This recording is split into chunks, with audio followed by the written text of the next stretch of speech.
Okay, part one, rhythm. This is also something that's often called intonation in the English teaching business. I sort of didn't title the part that way because intonation has a couple of different meanings, even when you're talking about language and not music.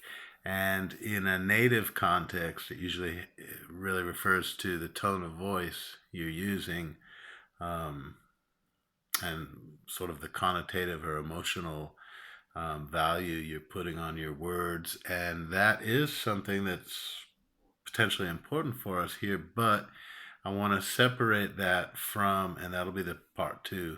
And now is the part which, I'm separating it from what we usually call intonation in language teaching, which a student once told me, and I think pretty right on the money, is pronunciation of sentences as opposed to words.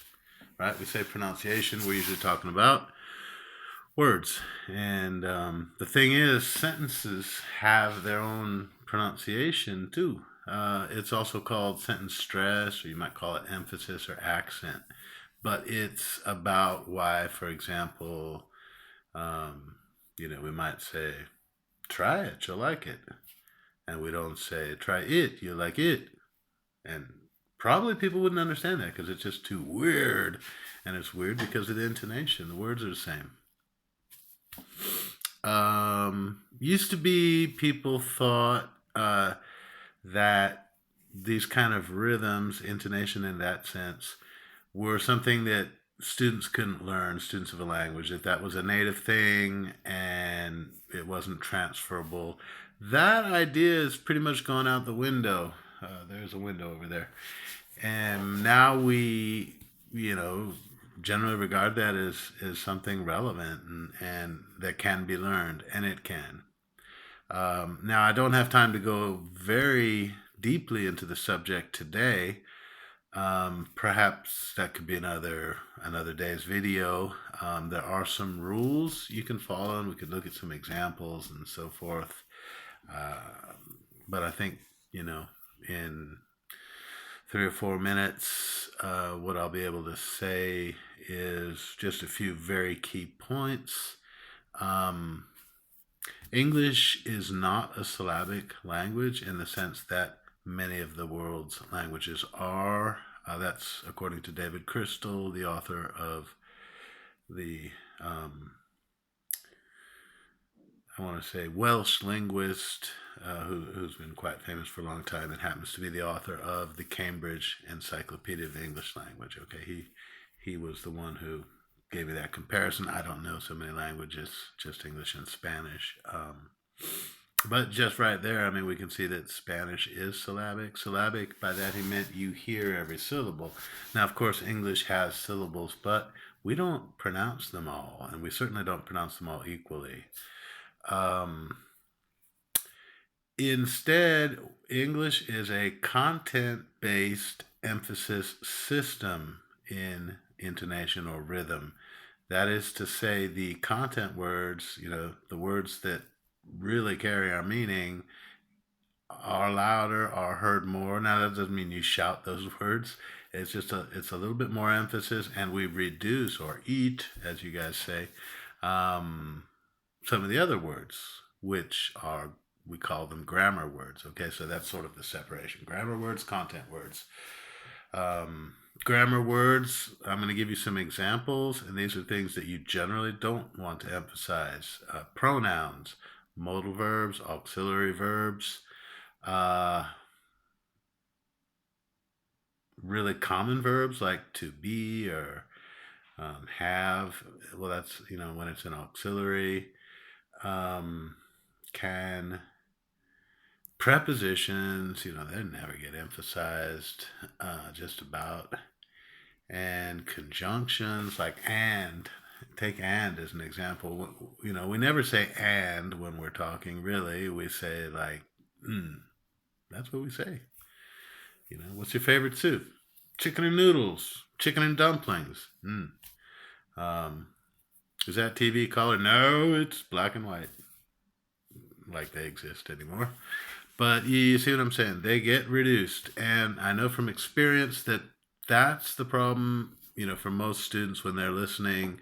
If we're listening to a song or a video or something, you know, an interview, whatever, the hard words are the little words that you almost don't hear. And they tend to be predictable. And I think the only way to get used to hearing them is do a lot of listening so that your brain sort of adapts to that and just sort of lets those go by, lets them in, and you just sort of follow what's going on.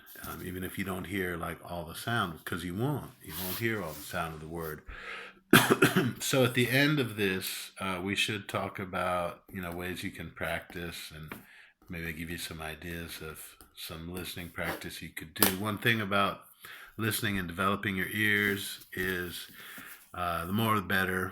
It's one of these cases where it really is all about quantity and not quality. Okay, is that true for coffee too? I have to think about that. Anyway, I don't care what you listen to.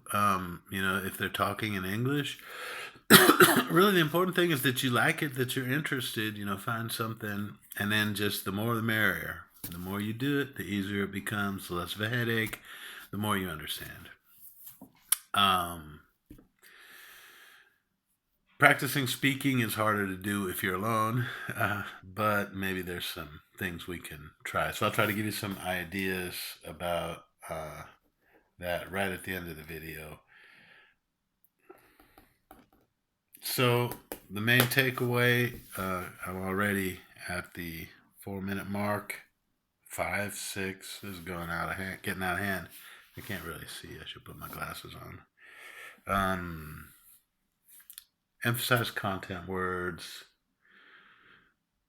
Remember that English is syllabic, and maybe another day we can practice sort of that. I'll just give you one example. If you don't really know what I mean, I'm going to do this kind of quickly. I want you to compare these two sentences. I'm going to say them, and I'm going to say them without any kind of intonation, just sort of staccato, to use another musical term. Okay, and then we're just going to compare them and talk about how they would be pronounced or intoned, or what kind of rhythm they might have. Okay, first sentence, and shout out to Jerry Sweeney at the ESADE University. I got these two sentences from him, and with the same idea. So it's a good example. Just keep it alive for him. Elizabeth resides in Bristol. Okay. Second one, Liz lives in Bath. He's English, you might imagine. I'm American. Doesn't matter. English is Esperanto today, so we're gonna, it's all good. Now, how many syllables in the first sentence? The Elizabeth sentence. Okay, that one had 9. The other sentence, the Liz sentence, that one had 4.